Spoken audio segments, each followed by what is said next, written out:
প্রিয় দর্শক, আমরা এখন এই রাজনগর যে এলাকায় আছি, আপনারা দেখুন বন্যার সাইড থেকে পানি টই টই করে, ঠিক পিছে দেখা অনেকেই আপনার বন্যার পানির মাঝে জাল ধরিয়া মাছ মাররা।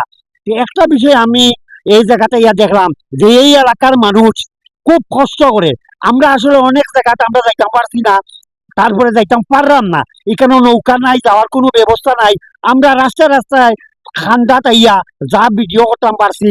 তারপরে আপনারা জানোই এই এলাকাত গতকালকে ও সময় এই এলাকার মানুষ শান্ত আছিল, এই এলাকার কোনো পানি আছিল না। দেখুন কয়েক ঘন্টার ব্যবধানে আজকে এই এলাকার মাঝে পানি থই থই করে মানুষের বাড়ি করে মানুষও অশান্তিতে আছে। আসসালামু আলাইকুম রহমতুল্লাহ। এটা হচ্ছে ৬ নং টেংরা ইউনিয়ন, রাজনগর উপজেলাধীন উরকিলা, একামদু, গণেশপুর, উজিরপুর, খান্দিরপুর গ্রাম। বিগত ২০২৪ সালে এর চেয়ে ভয়াবহ বন্যা ছিল, যেটা আমি যেখানে দাঁড়িয়ে আছি এই রাস্তার উপর দিয়ে পানি প্রবাহিত হয়ে গিয়েছিল। কিন্তু ২০২৬-এ এসে তার চেয়ে কিছুটা কম। তবুও আমাদের এলাকার অনেক ঘরবাড়ি পানির নিচে, অনেক মানুষ ঘর ছাড়া, অনেক পশু পাখি ঘর ছাড়া। তো মানুষের এভাবেই কষ্ট হচ্ছে। আমি মিডিয়ার মাধ্যমে সরকারকে এবং স্থানীয় প্রশাসনকে অনুরোধ জানাবো যেন আমাদের এই যে নদী ভাঙনের যে বাঁধ আছে, আমাদের যে ওয়াবদার বাঁধ আছে, নদীর যে বাঁধ আছে, সেগুলোকে পুনরায় যেভাবে প্রতি বছর রাস্তার ক্ষতি না হয়, এলাকার মানুষের জন্য দুর্ভোগ না হয়, সেদিকে খেয়াল রেখে ভালো করে সুন্দর করে এই এলাকাটিকে ভালো করে বাঁধ দেওয়া হয়, যাতে মানুষ আর পরবর্তীতে কোনো ক্ষতির সম্মুখীন না হয়। আমি স্থানীয় প্রশাসন এবং সরকারের সুদৃষ্টি কামনা করছি এবং আপনাদের কাছে দোয়া প্রার্থী। আপনারা সবাই দোয়া করবেন যেন যে মানুষগুলা প্রতিবার ক্ষতির সম্মুখীন হচ্ছে, ওনারা অত্যন্ত গরিব। এটা একটি গরিব এলাকা, এখানে মানুষ খেটে খায়। প্রতি বছর বন্যায় এই মানুষগুলার ঘর বাড়ি সবকিছু নিয়ে যায়, আবার গড়তে গড়তে তারপর আবার শুরু হয় এভাবেই।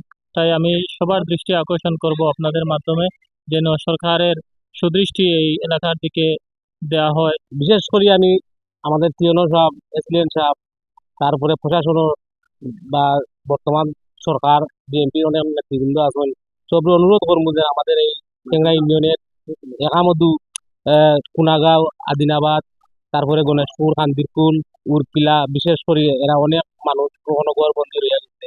তারপরে পানি বনিও নাই, অনেক সময় তোমার আগুনটা বন্ধ করতে পারছে না। আসসালামু আলাইকুম। আমরার গড়ে সারা গড়ে পানি, আমরা জিনিসপত্র কিচ্ছু রাস্তায় রাস্তায় পাখারাম। আমরা না খানি না পানি না উপাস পাখারাম। আমরা কোনো আশ্রয় নাই কোনো হানো। আপনারা আমরা সাহায্য করো, আমরা গরিব মানুষ, আমরা খাওয়ারও নাই দেওয়ারও নাই। আপনারা আমরা কষ্ট বুক দেখিয়া চাষা হলে নেরা, আপনারা আমরা লাগি তোমরা লাগি দোয়া করবো। আপনারা আমরা সাহায্য করে জানি। কারণ আমি একটু আঞ্চলিক ভাষায় বলি, আমরা অভ্যাস হয়ে গেছে এই বন্যা ইয়ে হতে হতে। কারণ প্রতি বছরে বছরে আমরা এই দুর্গতি হয়তো চারটি একটুটা বালা। আমাদের যে মেন গ্রাম, এটা হলো যে আমাদের উকিলা ধরে মেন গ্রাম যে আমাদের ৮ নং ওয়ার্ড, এখনো মানুষগুলা জিম্মি আছে, এখনো মানুষগুলা বন্দী, মানুষগুলা উদ্ধার করতে পারছি না।